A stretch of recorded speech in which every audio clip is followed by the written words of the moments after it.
Au moment où j'ai décidé que j'allais parler de jeux vidéo et d'intellect, je savais que j'allais me confronter à un problème majeur. Au-delà des dires invérifiables de certains prétendus experts, la mâchoire est crispée, le regard fixe, les gestes saccadés. Les symptômes sont clairs, le diagnostic sans appel. Ces enfants sont atteints d'un mal très contemporain, la passion des jeux vidéo. Ou des amalgames des journaleux. Ici, le seul retard dans la sortie d'un jeu intitulé Mort ou Vif a provoqué le suicide de 147 collégiens. Ou encore même des stéréotypes qui circulent sur le sujet. Et en somme, ils sont chacun dans une bulle. Alors oui, cette image est pathétique, ils ont des têtes d'abrutis, c'est terrifiant. Je savais que j'allais lire pas mal de trucs partisans. Mais une question demeure. Peut-on différencier l'influence du jeu vidéo comme outil de perfectionnement de notre cerveau de l'influence sociologique qu'on nous ressort à toutes les sauces ? Eh bien oui. Je vais laisser le côté addiction, santé pure et violence induite pour une autre vidéo, et je vais uniquement m'intéresser à l'impact de la pratique vidéoludique sur notre intellect. Donc bonjour à tous, ici Okita, et aujourd'hui on va s'interroger sur l'influence qu'ont les jeux vidéo sur notre intelligence.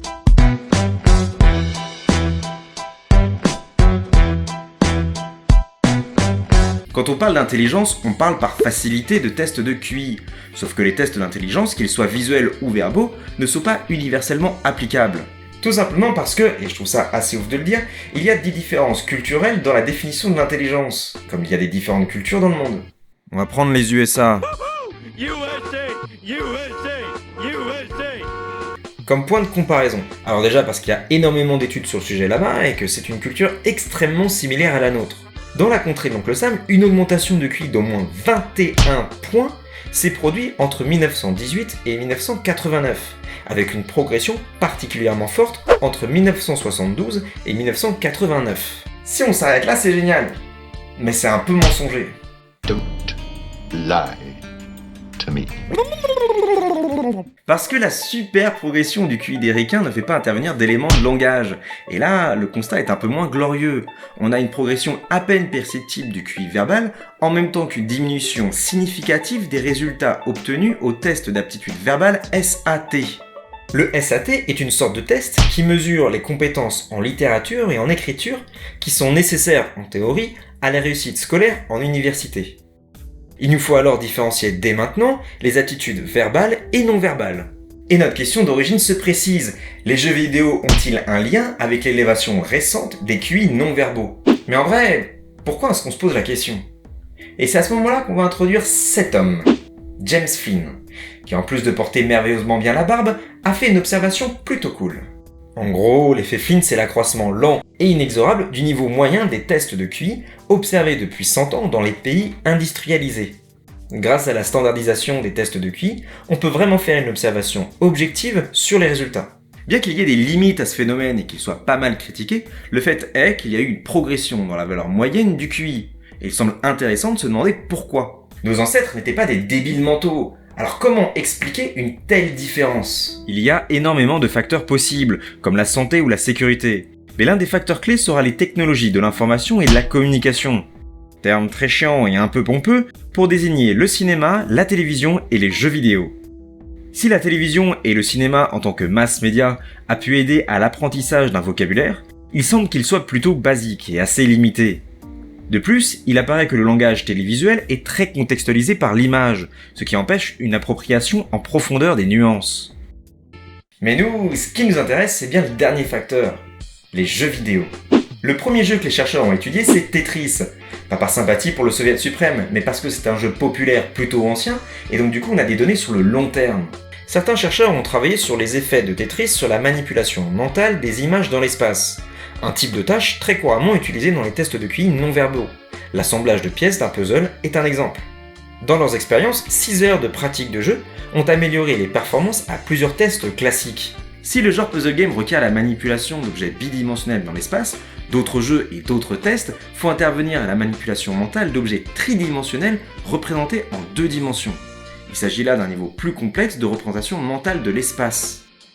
Finalement, les différentes aptitudes visuelles et spatiales développées par les jeux vidéo sont classiquement évaluées dans les épreuves non verbales des QI. Il en ressort que la popularité des jeux vidéo contribue effectivement à l'élévation historique des QI non verbaux. Le jeu vidéo, encore plus que le cinéma, exige et développe des aptitudes de perception des perspectives. Ils incitent à la compréhension des changements de perspective, parce que si on les comprend pas, on ne peut clairement pas jouer. Le joueur doit non seulement comprendre le fonctionnement des changements de perspective, mais il doit aussi activement les coordonner pour jouer. Ce genre d'aptitude ne se limite pas aux jeux vidéo. Les logiciels de dessin assistés par ordinateur utilisent les mêmes composantes visuelles. C'est super, mais pour autant, est-ce qu'on devient vraiment plus intelligent ? Alors oui, mais de manière très spécifique. La pratique du jeu vidéo et des logiciels utilisant des déplacements de perspective devrait permettre une socialisation cognitive.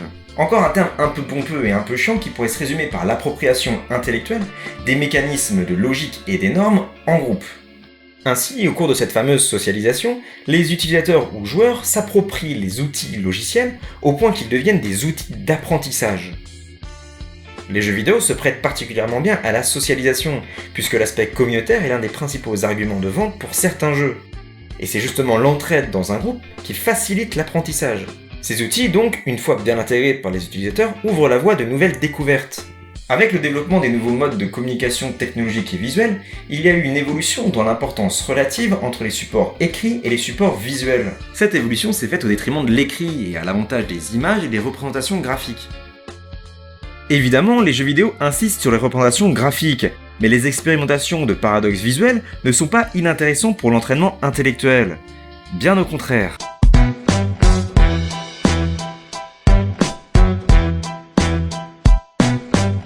Les jeux vidéo présentent des avantages non négligeables. Loin d'être un plaisir immature ou inavouable, les jeux vidéo affûtent notre perception de la réalité, en jouant justement sur la vision de cette réalité.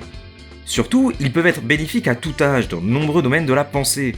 On a vu qu'ils pouvaient améliorer la coordination visuomotrice, l'attention visuelle sélective, le traitement perceptif ainsi que certaines composantes de la représentation spatiale, comme la rotation mentale. Plusieurs recherches ont également montré qu'ils pouvaient améliorer les réflexes et conduire à l'élaboration d'une meilleure stratégie face à la résolution d'un problème. La plupart des jeux requièrent un sens de l'observation et une attention accrue, un traitement en parallèle de plusieurs variables, une bonne mémoire, une planification de l'action, un raisonnement inductif permettant de progresser dans le jeu, et ainsi de suite. Si on ne néglige pas son confort visuel et sa fatigue, et qu'on ne passe pas trop de temps dans l'écran, pourquoi se priver ? Tout le monde pourra alors saisir sans complexe sa manette et tester l'apport principal de ce fruit de technologie, le divertissement. Merci d'avoir regardé cette vidéo, n'hésitez pas à la partager si vous avez aimé. Si vous voulez en savoir plus sur le sujet, il y a des liens dans la description. Et en plus, je vous conseille les écrits de Patricia Greenfield qui sont vraiment de qualité sur le sujet. Sur ce, moi je vous dis à la prochaine. Ciao!